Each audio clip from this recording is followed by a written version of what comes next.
ازيكم يا حلوين؟ عاملين ايه؟ يا رب يومكم يكون بخير. اللهم صل وسلم وزد وبارك على سيدنا محمد، صلاة نحل بها العقد ويفرج بها الكروب ويزيح بها الهموم يا رب العالمين. يا صباح الفل وصباح النشاط وصباح الحيوية وصباح كل حاجة حلوة. احنا طبعا المنظر ده اكيد كده احنا خلاص وصلنا الفيوم، ده كده من شقتي. قلت كده اقوم كده اشوف الشمس كده ونفوق عشان النهارده عندنا يوم جامد جدا. بص انا بفتح الشباك لقيت ناس رايحين رحله او مسافرين، فعقبالنا يا رب. يا رب يسعد الناس كلها يا رب اجمعين. قلت بقى افطر الاول. فطرت بس طلعت 2 باتيه كده، مش عارفه بتقال عليهم ايه. بتوع الفرن ومعاهم كوبايه نسكافيه، واهم حاجه طبعا البرشامه عشان انا كنت سافرت عند ماما ونسيت اصلا اخد معايا البرشام. اول حاجه افتكرتها ان انا اخد الدواء على الصبح. بص انا بوريكم الارض ده، انا امنيه حياتي يا جماعه اروح افطر هناك بجد. هنا بقى انا بوريكم، انا كنت عند شيماء. قلت لكم انا مروحه من عند شيماء، فشيماء ادتني زي بيقولوا عليها زياره، علشان انا بقى مسافره. فقالت لي بقى دي الزياره بتاعتك. ان انا للاسف كنت عند ماما وقمت بسرعه ولبست وشلت حاجتي، انا ما كنتش مرتبه ان انا هروح مع شيماء. فحتى في حاجات ماما كانت محضراها لي انا نسيتها. كانت محضره لي بقى لوبيا وفاصوليا ودقيق وحاجات كتير قوي ونسيتها، بس انا قلت لها تسيبهم ما تجيش جنبهم، هاخدهم المره الجايه. بس هنا بقى الحاجه اللي مديهاني، هي بعتت لي. انا بفتح الشنطه لقيت فيها 5 كيلو سكر، كيس دقيق. بصوا الدقيق الدقيق والسكر من المصنع بتاع جوز اختي، ربنا يبارك في صحته يا رب. احلى دقيق ممكن تاكلوه يعني تعملوا بيه معجنات في حياتكم. انا جربت كل انواع الدقيق، جربت الضحى، جربت التحرير، جربت كتير قوي، بس ده حقيقي احلى دقيق بعمل بيه كيك، بعمل بيه معجنات. ومكرونات بقى ادتني حوالي 5 كيس مكرونه وشعريه ولسان عصفور. وطبقين لحمه وعلبه شوكولاته بسليم. طبعا احنا جايين امبارح بالليل، الصبح كانت علبه شوكولاته خلاص يعني عدينا نصها. انا قلت بقى بدل ما ارص الحاجه والدنيا مبهدله، لان الضرفه دي فعلا كانت مبهدله قوي عندي، فقلت لا انا انضفها بقى الاول. ففضيت الضرفه كلها وبعديها صبنتها كده كويس ومسحتها، وبدات بقى ارص فيها الحاجه. تمام. بصوا يا جماعه، هي مش فكره بقى ان انتي مثلا حد محتاج او مش محتاج، لا خالص. بس هي الفكره ان الزياره بالذات لما بيبقى عندك حد عايش في محافظات او مكان بعيد، فهو مسافر وهو راجع بيتعمل له حاجه اسمها زياره. فشيماء انا ما كنتش رحت عندها بقالي كتير، ومن ساعه ما نقلت الشقه دي وانا ما دخل يعني انا ما روحتش عندها مثلا غير حوالي 3 مرات. وهي الصراحه كانت مبسوطه بيا بطريقه يعني انا مش متخيلاها. وما كانتش عايزانا نمشي، ولا هي ولا الولاد ولا سليم نفسه. فهي قالت لا وانت ماشيه بقى خدي زياره، علشان بما انك جيتي عندي يعني. فدي حاجات عاديه بين الاخوات، هي ملهاش علاقه باي حاجه. فانا وانا عند ماما ده بيحصل. اختي الصغيره وهي عند ماما ده اللي بيحصل. فهي ملهاش علاقه باي فكره ممكن تيجي في دماغكم، عشان أنا بس ايه، ملهاش علاقه بالمستوى او ليها علاقه بحاجه، لا. بس هي كمان بما ان كمان جوزها شغال في الحاجات دي، وهو عنده مصنع ربنا يبارك له فيه، بيبيع يعني بيوزع الحاجات دي اصلا. فهي اوريدي الحاجات دي موجوده عندها، فربنا يكرمه ويوسعها عليه اكتر واكتر، ويديهم كل حاجه حلوه يا رب. بس انا هنا بقى بصوا يا جماعه، انا كان عندي حاجات وغير اللي جت من عند شماء. يعني انا كان عندي مكرونات، فحطيت بقى كله على بعضه. انا كان عندي اللي هي المكرونه المبرومه، واللي هي اللي عامله زي القوقعه. وكان عندي سباكيتي، وكان عندي مقصوصه. فحطيت رصيد بقى كله على بعضه. وانا هبقى اخد منها بقى اشوف القديم اللي كان عندي اسحب منه، وبعديها اخد من الجديد.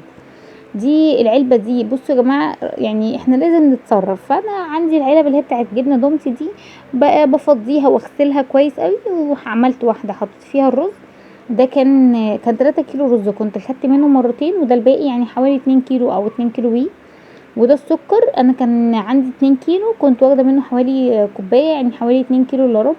حطيتهم برضو في العلبه، وخليت بقى ال5 كيلو الجايين جديد حطيتهم ورا. هنا بقى انا كنت بعمل فوق، عايزه اقول لكم ان الكاميرا مصممه انها تقع. دي حطيت فوق السمنه والزيت والخل والطحينه.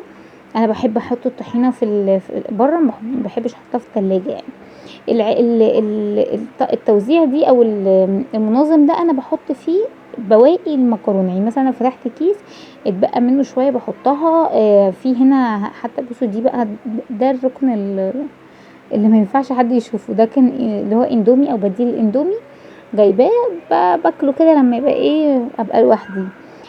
حطيت بقى بواقي المكرونات، وكان في شعريه كل شويه تقع، فرحت غاسله برطمان كويس قوي ورحت منشفاه وحطيتهم فيه. وده كان عندي باقي نص بسمتي وباقي ربع بسمتي، رحت حطهم الاتنين على بعض وحطيتهم في كيس، يعني حوالي كده بقوا حوالي نص كيلو بسمتي او اقل من نص بشويه، وباقي المكرونات. بصوا هنا انا بقى بوريكم كده بقى ده المنظر، انا كده مرتاحه، الضرفه نظيفه وزي الفل.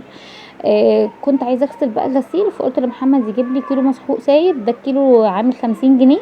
فضيته بقى في المنظم بتاعه برضو، وحطيت له الكوبايه ودخلت بقى غسلت الغساله، عشان كان كل الكوتشيهات اللي عندي اعزكم الله يعني كل الكوتشيهات متوسخه، فقلت بقى اغسل كوبايه احط فيها كل الكوتشيهات.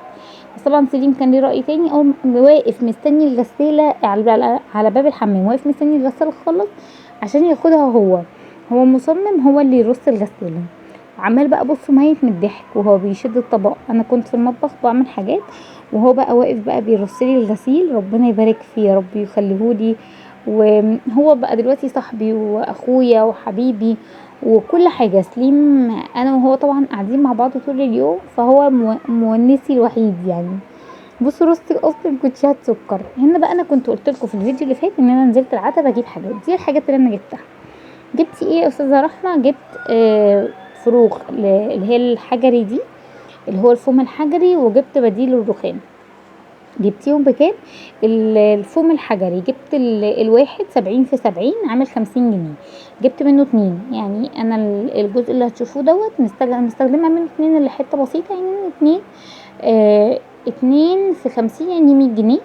وجبت 5 متر اللي هو الرول ده، 5 متر بديل رخام اللي هو الحراري مش العادي. عامل 110 جنيه، يعني هو في اماكن بتبيعه ب120، انا جبته ب110. عايزه اقول لكم ان في منه هتلاقوا بيقولك ال10 متر ب120 جنيه، او ال10 متر مش عارفه 130 جنيه، بس ده مش الحراري، ده العادي. فانا لا، انا ما رضيتش اجيب العادي، انا جبت الحراري عشان الحراري بيبقى كويس. وعايزه اقول لكم ان هو بيتشال وبيتحط مليون مره ما بيحصلوش اي حاجه. يعني انا كنت بعد ما عملته هتلاقوا ان انا يعني وانا بعمل في حتت كده مني ما ظبطتش، ما ظبطتش كويس وكانت عاليه شويه. عايزه اقول لكم محمد لما جه بالليل فكوا معايا وركبوه لي تاني، ربنا يبارك له يا رب ويخليه ويحفظه لابنه يا رب وليا. فكوا تاني وركبوه لي وما حصلوش اي حاجه، فهو الصراحه كويس قوي. بصوا هنا انا ما كنتش بحاول اشيل كل اللي في الظهر، يعني انا بشيل اللي في الحروف، وفي حتت في الظهر انا كنت سايباها لان انا سمعت ان هو لما بيتشال بيبقى رخم شويه. بس انا الصراحه كان نفسي قوي اعمله، فانا حسيت ان مفيش مشكله، يعني حتى لو انا سبت حتت هو مش مضايقني لحد دلوقتي، انا بستخدمه مش مضايقني. يعني الفيديو دوت كده بقاله كام يوم، هو لحد دلوقتي حلو جدا. بس ركبت بقى هنا، وبعديها هركب بقى بديل الرخام. عايزه اقول لكم منظر المطبخ، انا كل ما اخش المطبخ اقول ايه الحلاوه دي يا ولاد، والله العظيم كل ما اخش المطبخ اقعد بقى اشعر في المطبخ وفي شكله. الحمد لله يا رب. سليم بقى حبيب قلبي بقى عمال يلم لي بقى الورق اللي هو اللي انا بقطعه من الظهر او كده، عمال يلم ويحطه في الباسكت. وهنا بقى بدأت بقى احط بديل الرخام. عايزه اقول لكم ان هو يعني هنا في الفيديو ثواني، لا هو خد معايا وقت، هو خد مثلا معايا عشان اعمل المطبخ يعني الظهر دوت والرخامه، خد مني حوالي مثلا 3 ساعات. وبعديها بقى محمد جه عدله معايا تاني، فخد برضو وقت، فهو مش يعني مش بالسرعه دي. بس الصراحه التعب بتاعه يعني لا هو يستاهل. بصوا المنظر المطبخ هو مطبخ تاني بتاع بني ادمه تانية. بس هنا بقى انا حبيت اوريكم بقى المطبخ قبل ما محمد يرجع يظبطها تاني، حتى هتلاقوها مكشكشه كده من ورا الفازه. وبعد بقى ما محمد ما هيعمله اكنها رخامه حقيقيه، يعني انا مش باين ان هي مش حقيقيه وبس. هنا كده ركبت كده ستاره كانت ماما مديهاني، قصيت منها حته على قد المطبخ، وهعمل واحده للحمام وانزلهم بس للترزي يظبطها.